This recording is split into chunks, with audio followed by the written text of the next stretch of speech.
facility Yeah, that would 'cause it's house. not one building. Yeah, 'cause that The we're high using the word school facility and in the middle prior. school. Right. A facility that would house. Right, a facility.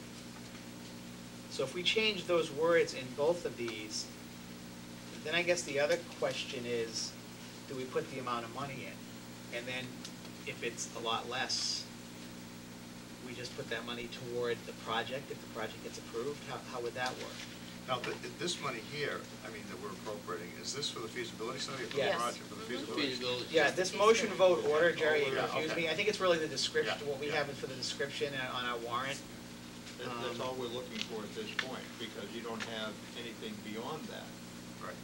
to look forward to unless it's approved by the state finance. But then the other question is, do we have to approve two of these? One without the 2.5 wording and one with the 2.5 wording? No, you leave the 2.5 wording in, you have to leave it in. And Well, if- don't we always leave in the we appropriation always- methods? You It's leave in standard. every single method It's of boilerplate funding. language. Yep. Yeah, that goes in And then for at the town funding. meeting, it gets struck, Right. once the funding Yeah. source is identified. We always put it by So do we use appropriation. $1 million in? Leave the $1 million in? I'm all right with putting in the $1 million. I think if it costs It more could than be, $1 million. it actually could be amended at the town meeting floor downward if we needed to. Yes, and even if they only spend $10 out of that million, the town will only borrow exactly what they use. Right. So, The other part of the 2.5 that may be required in there is that as this project moves forward, we're gonna be getting funding for the feasibility study as well. They'll retroactively go back Right. and provide some assistance on that. Right. And Well, I think that becomes part of the reimbursement. that then becomes a Wait. part of the whole project, and then we're not gonna do the whole project without 2.5. I think $1 million is more than enough. But it says- But we can leave it empty. It says at on the last part of this description, it says that the amount of borrowing authorized pursuant to this vote shall be reduced by any grant amount set forth in the feasibility study agreement that may be executed between the town of North Reading and the MSBA. So they're saying, no, it can be reduced by any grant we get from the MSBA. So I guess we should leave the $1 million in, and if we have to revise it downward, I don't think it's gonna be more than $1 million, especially if we were able to go with Dora and Whittier. Jerry, do you want to read that motion? What you're doing again is, you got a certain amount of cost of architect and Right. project manager in there, and you're gonna bring it up at some level, some part of that, some percentage of that. And that is gonna describe the project well enough so that they can get a pretty hard number as to what it's For gonna the cost. construction, yeah. Because you can do a little bit and derive a cost, but it's all over the lot. You don't know really where you're going with it. But when you bring the level up more, you get much more definition, much more assurance of what the percentage or what the total cost is going to be. And that's what they're requiring that to be done now, so they don't have any surprises later on. It's good, also good for the town that you know where you are before you move to the next step. Do you want to make a motion, Maureen, on this? Okay. Yes. Make a motion to include the following warrant article on the, is it a June town meeting or? Well, it's called the April Oh, town okay. meeting. Move to include the following article on the April town meeting warrant. To see if the town will vote to appropriate, borrow, or transfer from available funds a sum of money to be expended under the direction of the Secondary School Building Committee for construction of a shared secondary school facility, which would include the renovation and expansion of the existing North Reading Middle School on Sherman Road in North Reading, with the end result being a facility that would house both the North Reading Middle School and North Reading High School, for which feasibility study the town may be eligible for a grant from Massachusetts School Building Authority. The MSBA's grant program is a non-entitlement discretionary program based on need as determined by the MSBA, and any cost the town incurs in connection with the feasibility study in excess of any grant approved by and received from the MSBA shall be the sole responsibility of the town. I'll second that. We also have to change the wording in the second part, though, under motion, vote, and order. So, But is that going to go on the warrant article? yeah, Yeah. because I think It is, that's the yes. description part of it. So, again, after the word feasibility of, you should say that the town appropriate the sum of $1 million for a study of the feasibility of constructing a shared secondary school facility, which would include renovating and expanding the existing middle school located in Sherman Road, North Reading, resulting in a facility housing both. So it's almost the same Yep. wording, just a little, because of the tense, a little bit different. So the feasibility of constructing a shared secondary school facility, which would include, and then change the word school to facility in the third line. Okay. And I think the rest of it's okay. So we have a motion by Jerry, And I second it. second by Mel. Any further discussion? All those in favor? Aye.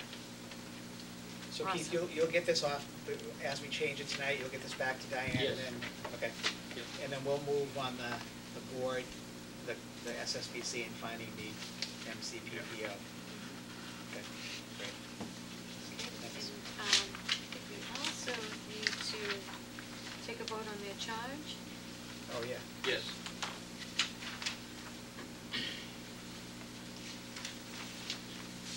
And this incorporates the changes we talked about at our last meeting. Yes.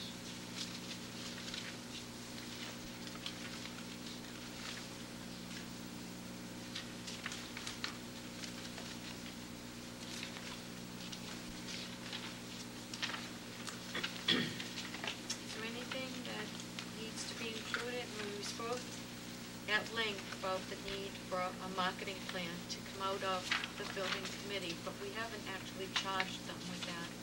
I don't think we need to actually, I don't know. I don't think you do. I don't think so. I don't think think so. with Jerry involved, and, Cliff's involved on the committee, I think we'll be fine in terms of getting the marketing. But then I read through this, it reads You fine? fine. Okay, do I make a motion?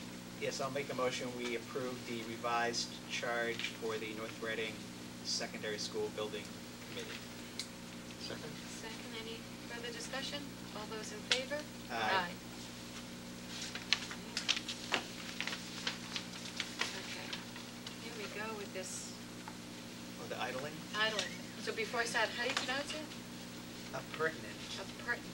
Appurtenant. Never Appurtenant seen to- that in writing It's before. adjacent to beside. All right. Okay. Policy EDAF, motor vehicle idling on school grounds.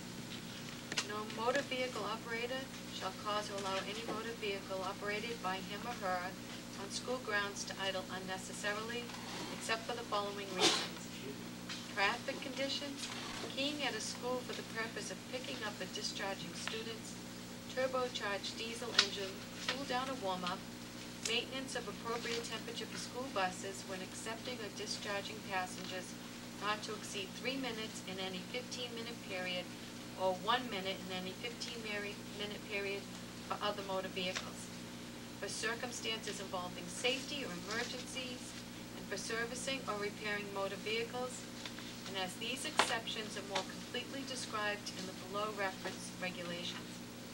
The term school grounds shall mean in, on, or within 100 feet of the real property of the school, whether or not it is in session, and shall include any athletic field or facility and any playground used for school purposes or functions which is owned by the town or school district, regardless of proximity to a school building, as well as any parking lot appurtenant to such school, athletic field, facility, or playground. Reasonable effort shall be made by the district to identify by signage all known and actual air intake systems which may be within 100 feet of an idling motor vehicle. A motor vehicle operator shall not idle a motor within 100 feet of such air intake system unless the district has determined that alternative locations block traffic, impair student safety, or are not cost-effective. The district shall erect and maintain in a conspicuous location on school grounds no idling signage as described below. All such signage shall contain appropriate sized fonts so as to be visible from a distance of 50 feet. And the sign shall read, "No idling, penalties of $100 for first offense and $500 for second and subsequent offenses."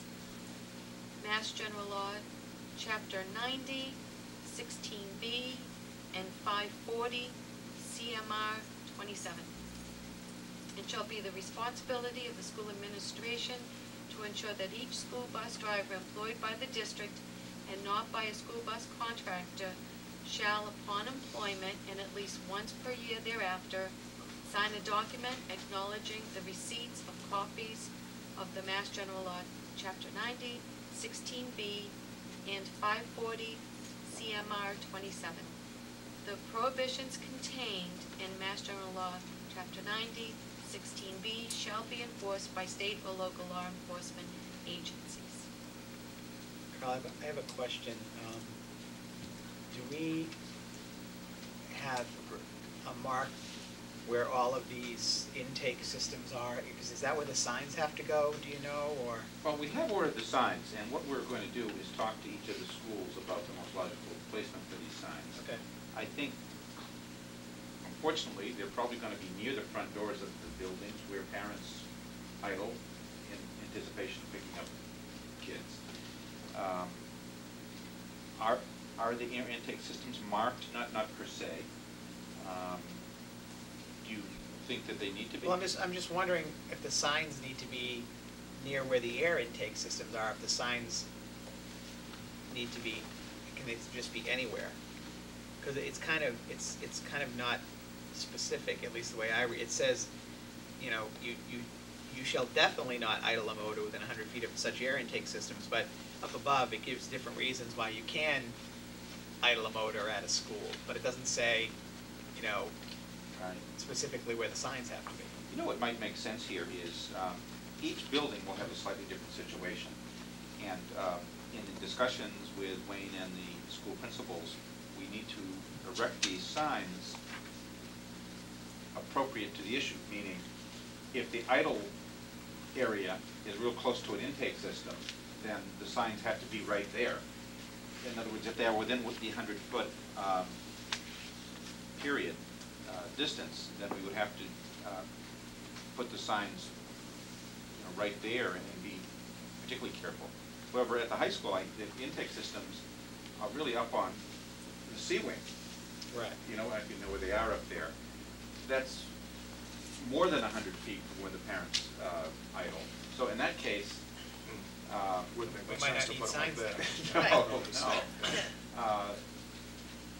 I think what I need to do is familiarize myself exactly where all the Where air they are. intake systems are. I know off the top of my head where several of them are, but I know there's probably air intake systems I'm not even aware of on the roofs. And if there are cars that could be idling in those places, put a sign there. Right. Yes, Yeah. yeah, so it's a situational situation. But see, it says, but this is where it confused, because it says, vehicles should not idle unnecessarily, except for any of the following reasons.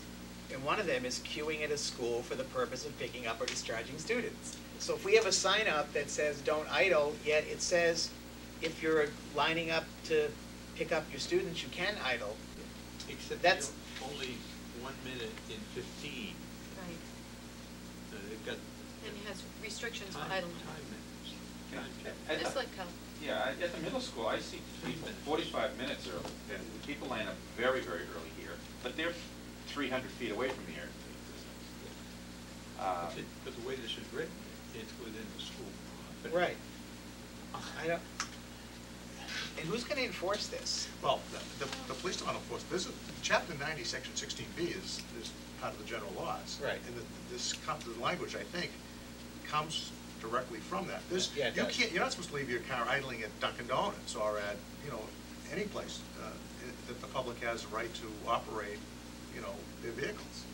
So I haven't, you know, I'm not sure the exact language in chapter 90, 16B, but it's similar to what's It's here. very similar to Yeah, this. it's Yeah. not the same. very So this doesn't apply just to schools now, that they're not supposed to leave your vehicle idling anywhere. I guess my question is, we're making this part of our policy, but it's really it's a state law. So Yeah. we won't enforce it, but it's on our books as a policy. That's why I'm Right. asking. Well, I think it would give us authority, obviously, the principal, somebody to come out and Could say. come out and say, don't Yeah. don't You idle. can't leave the And car put the running sign- out.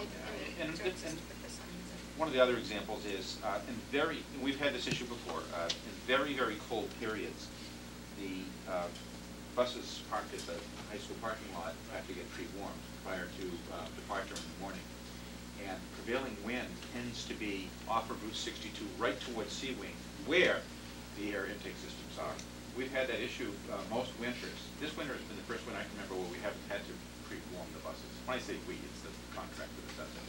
So that's actually a good example of the issue here. And what we've done to solve that is, if you ever notice this on the very cold days,